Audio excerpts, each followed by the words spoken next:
Imagine sitting at a high-stakes, glamorous casino table.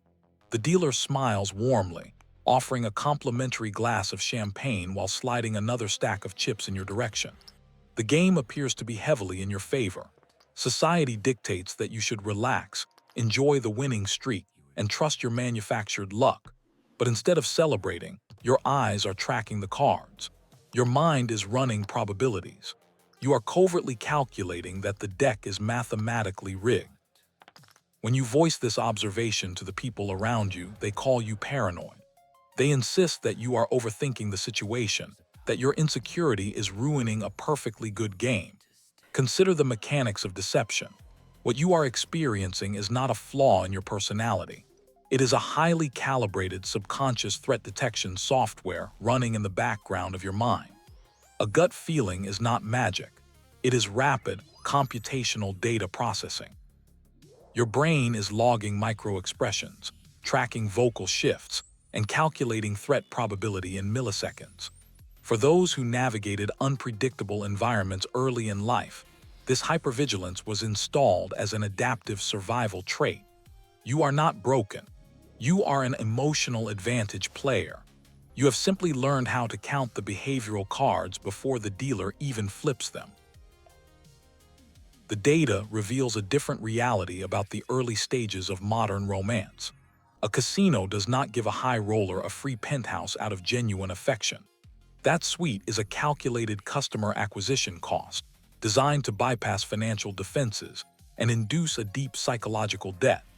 Dark Triad manipulators utilize the exact same economic framework. Overwhelming early affection, mirrored interests, and hyperattentiveness are not romantic gestures. They are a psychological Trojan horse. You are sitting at a crowded restaurant on a first date. The conversation flows with an artificial perfection. Their hand brushes yours, subtly rearranging your silverware, ordering your drink before you can speak, crowding your physical space under the guise of intimacy. It looks like charm. It operates like a system breach.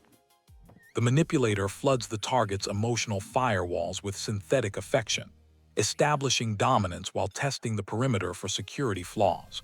Why does a supposedly romantic gesture leave a lingering sense of transactional obligation?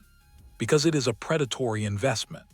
The objective is absolute control, masked as undeniable chemistry. The affection is simply the malware used to gain administrative access to your life. You do not need a history of hypervigilance to spot a predator at the table. You simply need to know the dealer's tell. Behavioral analysis dictates that deception is rarely exposed by a single drop of nervous sweat or a fleeting glance away.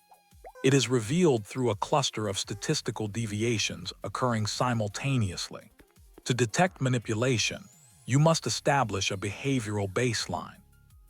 This is the resting state of the target, their default vocal cadence, their standard blink rate, their typical kinesics when discussing entirely neutral topics. Watch the microscopic space between a neutral question being asked and a liar responding. The pitch of their voice drops a fraction of a decibel. Their blink rate stutters, accelerating unnaturally. Their hands freeze while their words accelerate to fill the void. The threat becomes visible not in the lie itself, but in the computational friction between their established baseline and their current performance. What is the exact moment a manipulator decides you are no longer a viable target? Hold on to that variable. We will decrypt it shortly.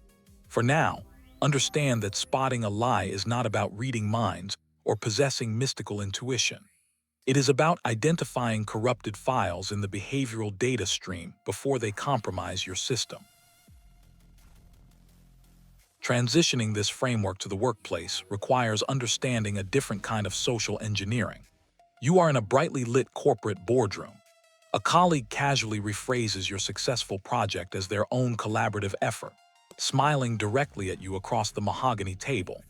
The immediate reflex is to defend your work, to display anger, or to demand clarification in front of the team. When you react, you feel as though you are losing the interaction, but you cannot pinpoint why. Behavioral science indicates a much darker mechanism at play. Manipulators in these environments do not just want practical power or credit for a project. They feed on a concept known in game theory as tilt, your immediate, uncalculated emotional dysregulation.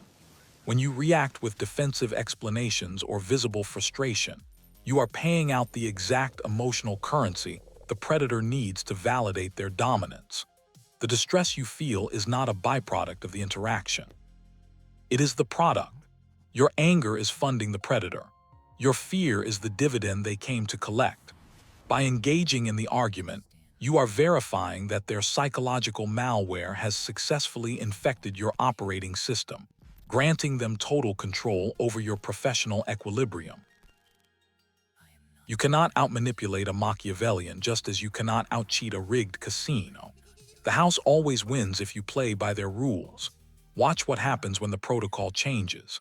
Instead of fighting back, you execute a strategy of total encryption, commonly referred to as the gray rock method. You become completely unresponsive, mathematically boring, and emotionally flat. You offer no defensive data. You provide no reactive intel. When the colleague attempts to steal credit, you look at them with the blank, unreadable expression of a disconnected server. By encrypting your reactions, you drop your expected value to zero. This answers the earlier variable. The exact moment a manipulator abandons you as a target is the moment you become statistically unprofitable to manipulate. You bankrupt their emotional supply. They are forced to leave your table and seek an unencrypted mark. You do not win the game by proving them wrong. You win the game by refusing to place a bet. There is a distinct power in viewing human interaction through the lens of behavioral economics. The manipulator relies on your adherence to social contracts, your desire to be polite, your need to explain yourself, your instinct to clarify misunderstandings. They weaponize your empathy against you. But when you reclassify their behavior as a predictable algorithm, the emotional weight of their toxicity dissolves. You are no longer a victim trapped in a confusing dynamic. You are a behavioral statistician observing a failed data extraction. This shift in perspective is the ultimate firewall. It strips the predator of their mystique and reduces them to a recognizable, highly manageable line of code. If you are ready to master the next phase of behavioral defense, the upcoming briefing on conversational decryption will be the logical next step. The game never truly stops. The players simply refine their tactics and search for newer, more vulnerable networks to exploit. You will always encounter individuals who view human connection as a ledger of leverage, extracting value wherever the security protocols are weak. How many interactions in your daily life are currently operating under a manufactured deficit? The house only has power when you agree to play the hand you were dealt.